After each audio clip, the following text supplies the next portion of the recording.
Welcome to the FFF podcast. Today, Eva and I are going to do a show. It's kind of a continuation of one we did part of earlier on some regulations that the federal government's trying to play games in. So stick around and let's talk about that.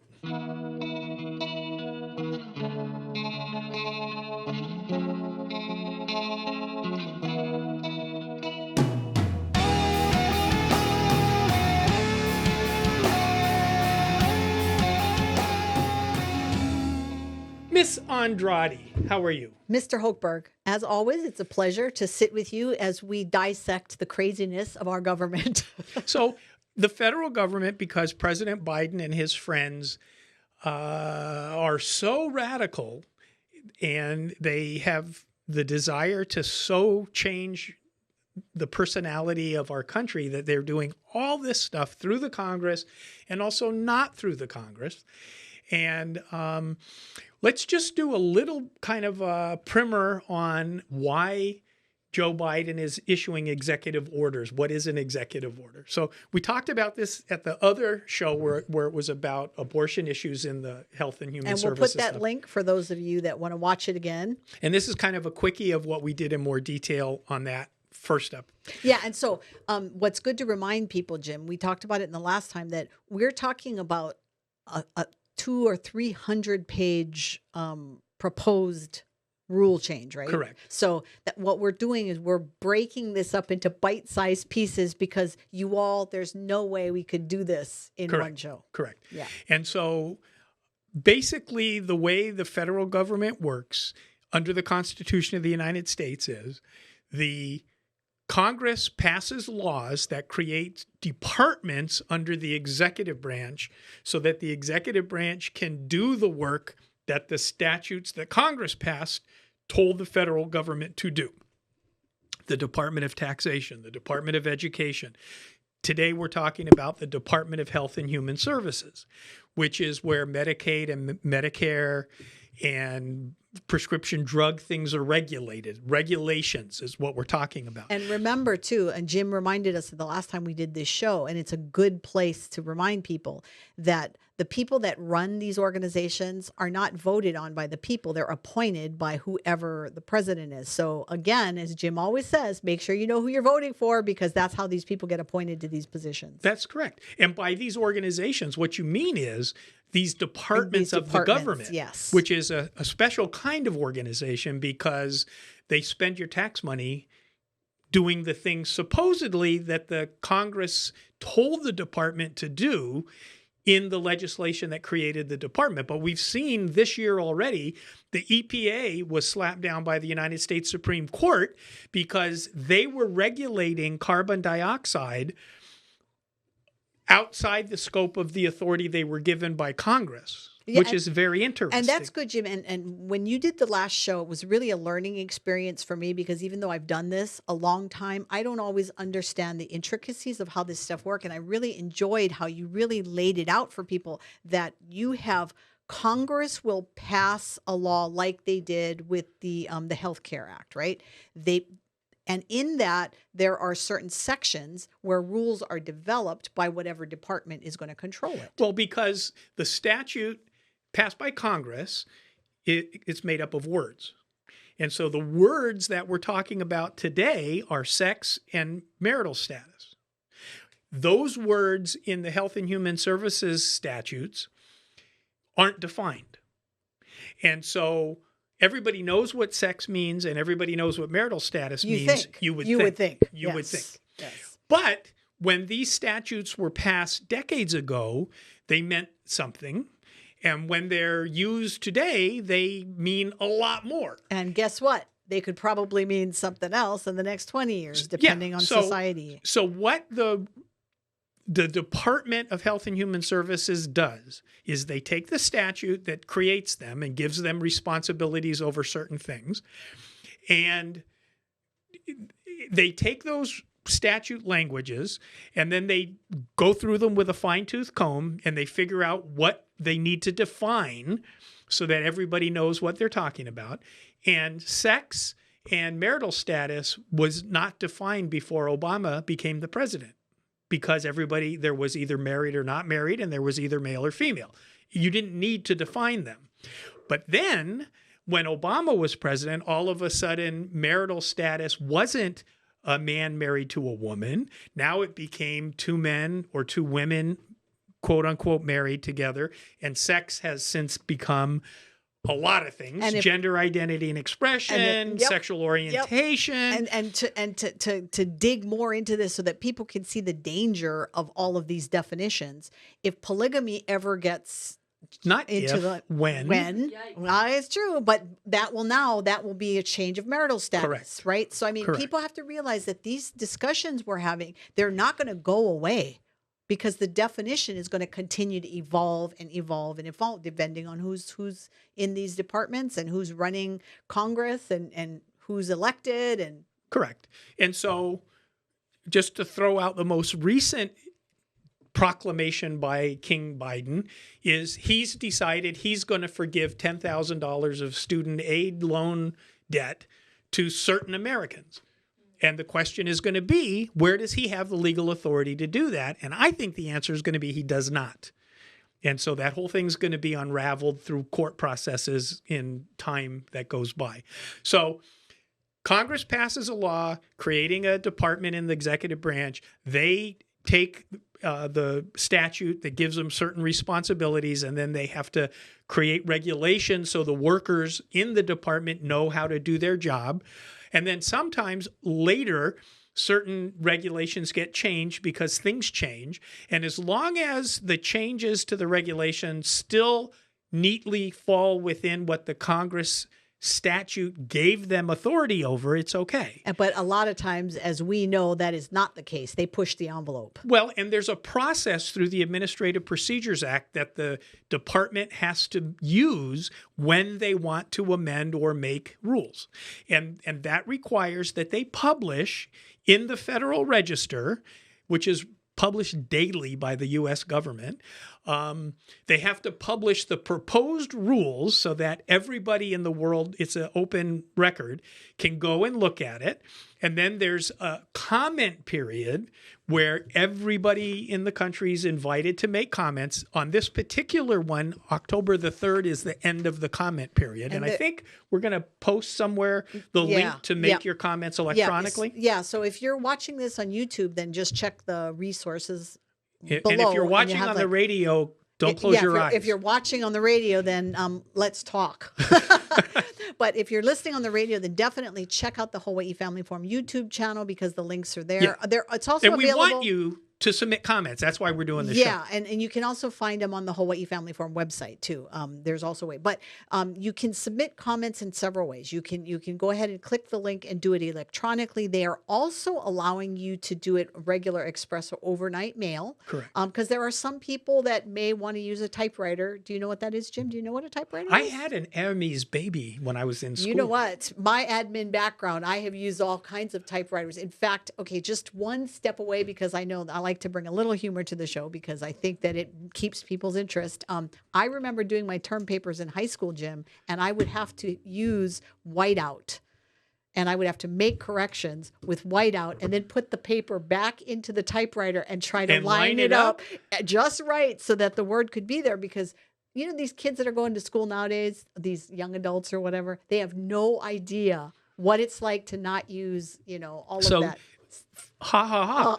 When I took the bar exam in Hawaii, you chiseled it on stone. No, we had to write it longhand in blue book. No, I'm telling. Well, and that's why people laugh. That was a 3-day exam. And people laugh at the older generation because we would put 2 spaces after every period, because in the corrections that was necessary. And now I even watch people on Facebook and all this typing going, old people, stop putting the 2 spaces. I always put 2 spaces. You're not supposed to? No, not anymore. Nobody told me Welcome to the real world, Jim. I'll never be able to get that requirement out of my brain. It's required. But anyway, for those people that still have a typewriter. You don't put 2 spaces? No, that's old school, Jim. That is old school. But that's because words have 1 space. A period starts a new sentence. they get 2 spaces. No, they don't. Okay, so those of you that are listening did and not know watching, that. put in the comments if you still put the I 2 did not know spaces that. and that isn't, yeah. So that would be interesting. But so those of you that have typewriters that want to go ahead and type your thing, you can express or overnight mail. And that's also in the link if you find it out. So that's a way to do it. So what they're saying, and this is according directly to them, all comments received by the methods and due dates specified above may be posted without change to content. Well, yeah, you can't use the Federal Register to do things you're not allowed to do. Right, but they also need, people need to understand. So they're just reserving the right to make sure it's legal. Well, yes, and people need to also know that if you're going to make comments that, and you have personal information provided, that may get posted as well. So people need to really keep in mind that what they're posting may be available. So I did want to wrap up the idea of what these rules are, the things the federal government does, by pointing out that the federal Constitution, the United States Constitution, is a constitution of limited powers, different from state constitutions, which are constitutions of general powers. Our system of government expected the states and local government to be in charge of regulating living. The federal government is only supposed to be involved in certain things that are stated in the Constitution, like having a military, obviously. Every state wouldn't be called upon to have its own military to fight the Germans or whatever in the Second World War, right? So our government has a military. It also in the Constitution is required to have the post office. So in 1776, when the Pony Express was around. Now don't go too fast. In 1776 to 1789, when the Declaration, the war, and the Constitution was adopted, the United States hadn't done Clark. The Lewis and Clark. Lewis and Clark. So we hadn't gone past the Mississippi River. So we didn't need a Pony Express. So when we went past the Mississippi River and the mailmen weren't going to be able to do it without the Pony Express, they added the Pony Express to the post office regulation without having to change it in Congress. Bet you didn't know that. I'm not sure that's true. I'm making it up. God, but it could be. But it could be. Those of you watching and listening, if Jim is wrong, post it in the comments. Exactly. If you want to do the research I didn't think of doing. But the point is, as long as the Pony Express is still delivering the mail under the post office regulations in 1800, then that was okay. It was an exercise of the federal government's power authorized by the Constitution. I know. It's so funny that you say that because by the time people are listening to this, it had happened a couple weeks prior. But I know that Joe Peggs on his talk show was going off about how there is no Department of Education in the Constitution. Jimmy Carter created it in 1970 something. So all of the craziness that's happening right now has absolutely nothing to do with the Constitution, and that there shouldn't be this bureaucracy that's overseeing the schools, that was not the intent. But the federal government was spending money in education without it being an executive branch department before 1970s when Carter created the department. The veterans had Veterans Affairs when there was no Department of Veterans Affairs. How is the federal government spending money on things that don't fall under what the government's power is in the U.S. Constitution? Aha!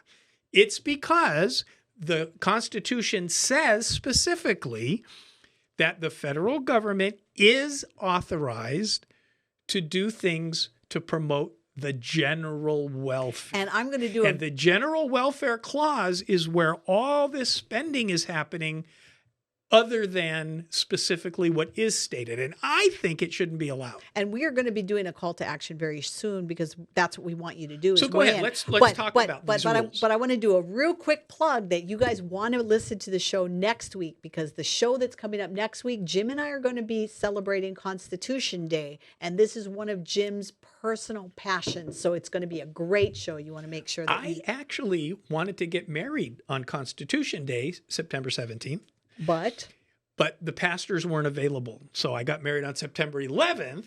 Well, can your wedding date identify as the Constitution Day? I drag it with me everywhere I go. That's right. And you should. And speaking of constitutions, we still have some of these. So if you all want one of these, we're giving them away free. All you have to do is send me an email, info@hawaiifamilyforum.org, and we will send you one of these great constitutions that Jim donated a bunch of them to Hawaii Family Forum, and we are happy to give these to you. If you need to carry the Constitution, Jim, do you recommend that people carry the Constitution in their pocket? It's or a in their pocket purse? Constitution because it goes in your pocket. Yes. That's right. So if you don't have a Constitution in your pocket or purse, give us a call. All right, Jim, let's talk about what we're asking people to do.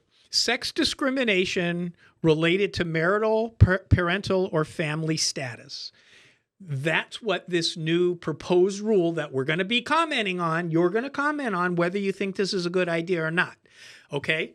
So when you look at the YouTube thing, there's going to be links. Yes, the links will be there. Yes.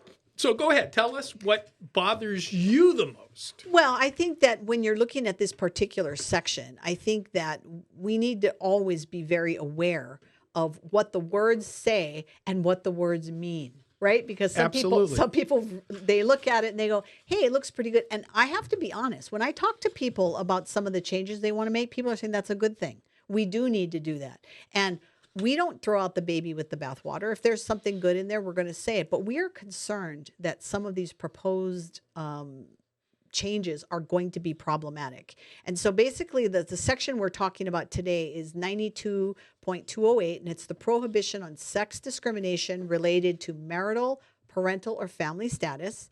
And that section reads, in determining whether an individual satisfies any policy or criterion regarding access to its health programs or activities, a covered entity must not take an individual's sex into account in applying any rule concerning an individual's current, perceived, potential, or past marital, parental, or family status. And I think that we need to what's a covered entity? Basically, a covered entity is any organization or person that gets money from the federal government for health things under this regulation. So we're talking about Catholic hospitals. We're talking about private hospitals like the Seventh-day Adventist Hospital. We're talking about insurance companies. We're talking about insurance companies. We're talking about pregnancy centers that might get money. Most of them don't want it because they don't want to have to be regulated. And again, my big thing that I think people always need to be aware of, so always have this on the back of your mind, is that your taxpayer dollars is going in to fund all of this stuff. When you pay your taxes, they take from state and federal, whether it's going into Medicaid or Medicare. And so it's covering a lot of this stuff. So even if you're saying, well, that's fine, I don't have to choose it, I don't have to do it, well, you're paying for it though. Correct. And because you're paying for it, you definitely should know what it's covering so that you can make a comment. And they're required by law to review all the comments after the comment period closes and incorporate appropriately, however that's defined, the comments into the final version. So you're not just commenting and they're ignoring you. Right. They're obligated to incorporate the appropriate comment changes so that the proposed rule doesn't necessarily remain the same in the final rule. No. So it's important to put your 2 cents in. As we say, you own the government. Right. And I think that in other shows when we've talked about state law, right? And when you and I are down at the Capitol and we're weighing in on these legislative things that are coming up, you always talk about the findings. You know, even though that's not going to be part of it. It bothers me because it's usually not true. Well, yes. Well, it bothers you because you know that tells you why, or it's supposed to tell you why they believe that whatever they're doing is necessary, but it also gives you a glimpse into what they're trying to accomplish by the new law. Now, the same thing is happening with this because some of the comments that we've been getting is that because the department is considering this change, they're asking that it also include a provision to specifically address discrimination on the basis of pregnancy-related conditions.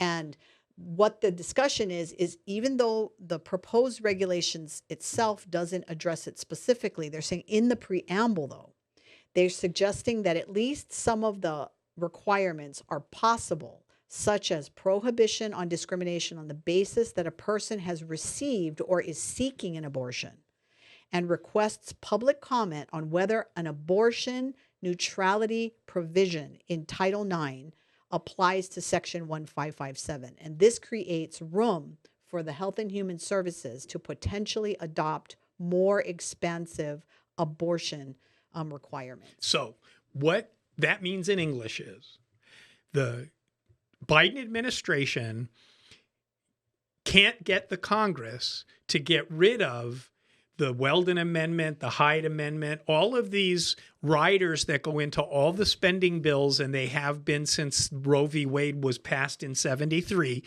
The Congress has always, through these riders, said, we're spending this federal money on these things, but the money can never be used for abortion. Congress has not taken those away, even with the current Democrat House and Senate, because Democrats across the country don't want to spend tax money on abortion either. Even if they support a person's choice to get an abortion, they don't want to spend tax money. So what Biden's doing with this rule, and this is why you have to comment, they're saying, we want to play with the definition of pregnancy-related condition as a euphemism for abortion. No discrimination. You have to give abortions with federal money in all of these places that get federal money. And some of the groups that are out there that are concerned about this potential, they were talking, Jim, that some people are just assuming that because there are ways that you can carve out because of your deeply held religious convictions, right? They're like, no, this is going to be covered. But basically what they're saying is when this is said and done, what they're saying is, well, it might.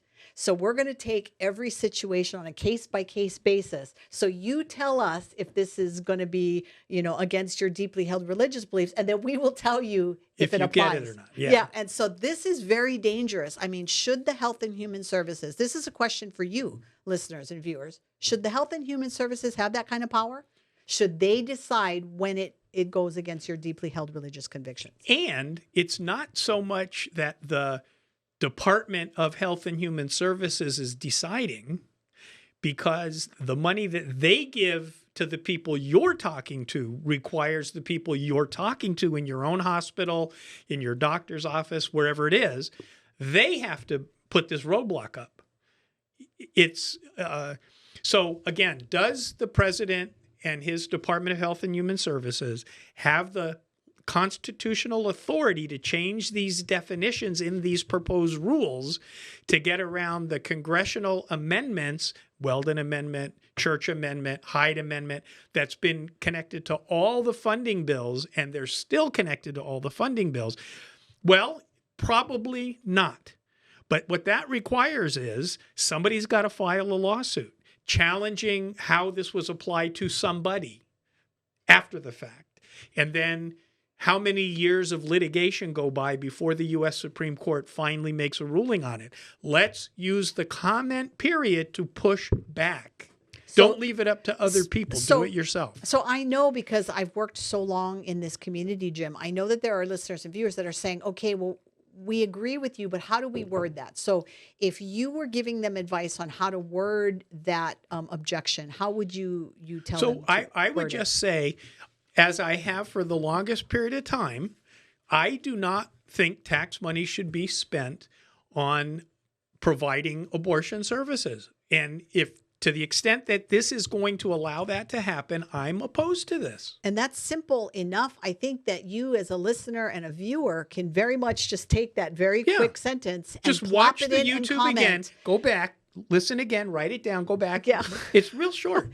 And you know what? If you go, I hash that out a little bit more. Send an email to jim@jameshochberglaw.com and say, Jim, how did you word that again? And I'm sure Jim would be more than happy to. Absolutely. And in fact, if this is something that you want your church to know more about or whatever, send me an email at info@hawaiifamilyforum.org, and I'll work with Jim, and we'll come to your church and we'll help you understand the process and how to do it. Because even though the comment period ends on October 3rd, I guarantee you there'll be other opportunities for you to weigh in on things, and we're going to keep you plugged into those opportunities when they come up. So, Jim, in these last few minutes, are there other considerations that we should be directing people to look at? Well, what I think's interesting is this rulemaking process is like an end run around Congress, unless the rulemaking is consistent with what Congress said. And if Congress said it so long ago that some part of the community has a new definition of things, the right way to do it is to go back to Congress and have them change it. And we've seen this a lot in the last couple of years since Obama, actually, in the employment context, where a case had to go all the way to the U.S. Supreme Court with the prior Supreme Court justices, not the current ones. And the question was, does being prohibited in employment from discriminating on the basis of sex include gender identity? And if you remember, there was a funeral home, and there was a salesman in the funeral home who is a man. But somewhere along his working time in the funeral home, he decided he would rather be a woman. And his company said, dude, you're working with grieving people who are coming here to bury a family member. We don't want this stuff in there. You can't do this at work. You can't come to work dressed like a woman. So he sued. And it went all the way up to the Supreme Court when Kennedy was on the court, not Amy Coney Barrett. And the U.S. Supreme Court said when the non-discrimination on the basis of sex law was passed by Congress, it meant gender expression, and it didn't. Nobody was talking about gender expression at the time. Okay, so Congress needs to change that. This Congress isn't going to change that. Another simple way of looking at this is you've got a Catholic hospital somewhere that might do hysterectomies because of women need them sometimes. What this will do if it is unchanged and passes the way it is, that same Catholic hospital is going to be forced to do hysterectomy potentially on somebody who wants to change their gender. And a Catholic institution will never do that. Yeah. And the thing, too, is that most people of faith are going to say that we love and respect all people in their individuality and how the Lord created them. And, of course, we love them. But should we be forced now to act contrary to our deeply held religious convictions? And the answer should always be no. That's not the role of the federal government. It has never been the role of the federal government. The federal government isn't a side taker. The federal government is we the people, and it has to reflect all of our belief systems. And what that means is that you, listener and viewer, as a voter and as a citizen of this great United States of America, you have a right and a duty and a responsibility to go and vote. And when you vote, make sure you're taking time to know who and what you're voting for. And I say it all the time. If Satan and the Antichrist is on your ballot, leave it blank, but do not toss your ballot, because Correct. That is an important... Because there are a lot of races other than that one on the ballot. Yes. And by the way, if you've decided who you want to vote for, don't just wait till you get your ballot and vote for them. Go help them. That's right. Help them. All right. So share, subscribe, and make sure that you comment on this video, and stay tuned next week, because again, Jim and I are going to be talking about Constitution Day, and I think you don't want to miss it, because we are part of this great country and we have a lot of great work yet to do. So we will see you next week. Mahalo, everybody. Aloha.